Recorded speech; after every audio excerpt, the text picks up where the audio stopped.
Os preenchedores são uma ferramenta muito importante no tratamento dos inestetismos, especialmente faciais.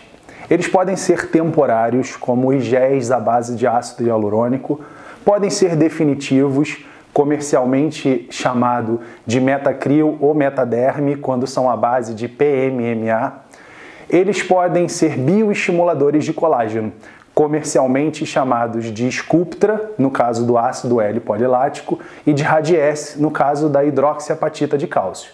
O fato é que todos esses preenchedores são absolutamente ricos em resultados e, obviamente, vão ser escolhidos conforme a indicação técnica do procedimento e do inestetismo que se quer corrigir.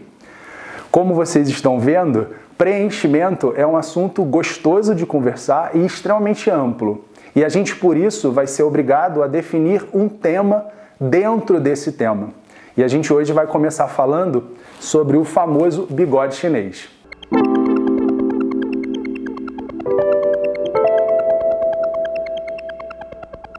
Olá, eu sou Leonardo, médico cirurgião geral, pós-graduado em medicina estética, e vou conversar um pouquinho hoje com você sobre talvez uma das maiores motivações na busca dos pacientes por procedimentos à base de preenchedores na face, que seria para a correção da prega nasolabial ou sulco nasolabial ou sulco nasogeniano, ou popularmente chamado de bigode chinês. E algumas questões práticas que eu acho que valem aqui da gente dividir. Primeiro, entender que esse inestetismo não necessariamente seja fruto da senescência. Na grande maioria das vezes, ele é fruto da expressão facial e dos vícios de mímica facial que nós temos.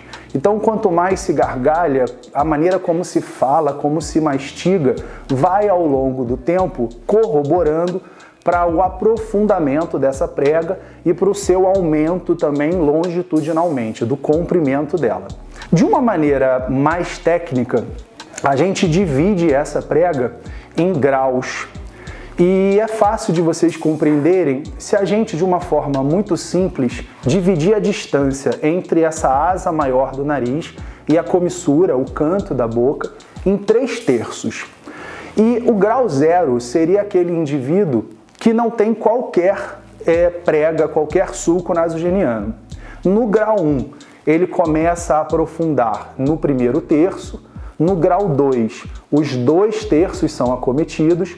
No grau 3, toda a distância entre a cartilagem e o cantinho da boca já passam a ficar comprometidos.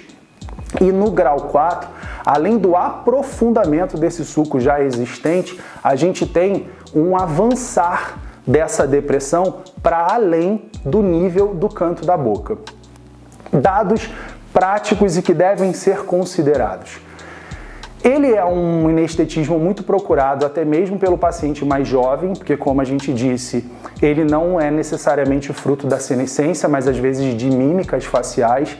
E, de fato, o seu preguiar muito acentuado dá mesmo um aspecto mais cansado à face. E eu diria que para um início de uma abordagem bacana e comedida, que eu sempre acho muito válido, especialmente quando se fala em preenchedores, é considerar fotos suas de 2, 3 décadas de vida atrás. Por quê?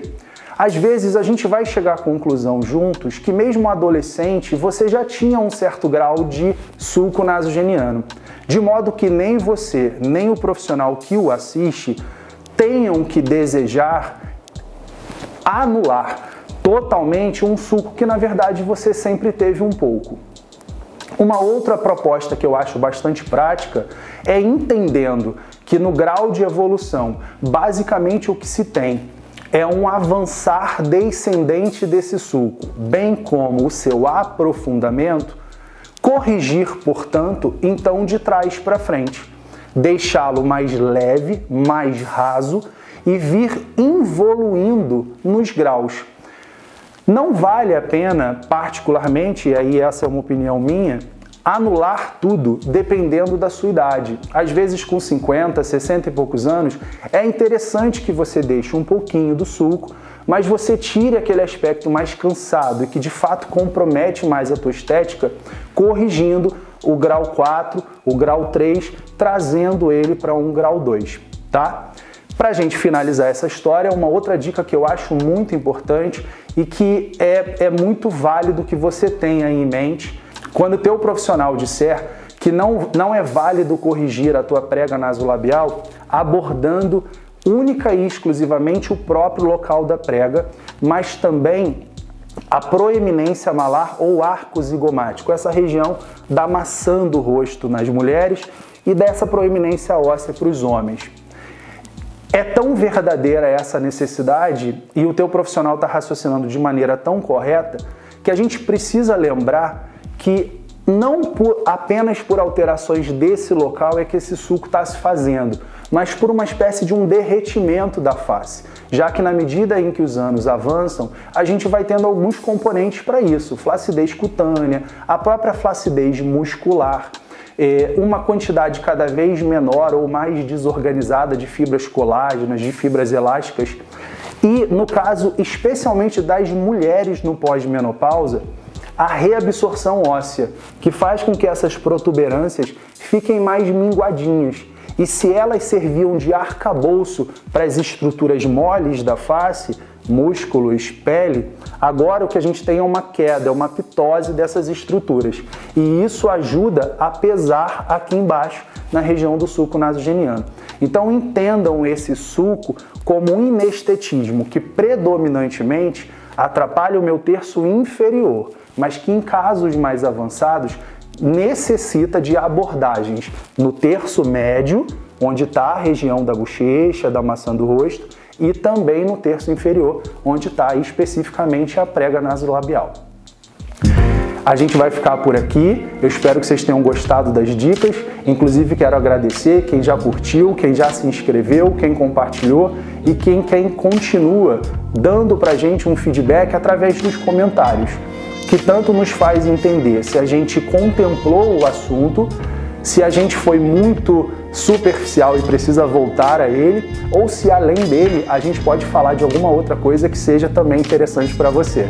É isso, até a próxima!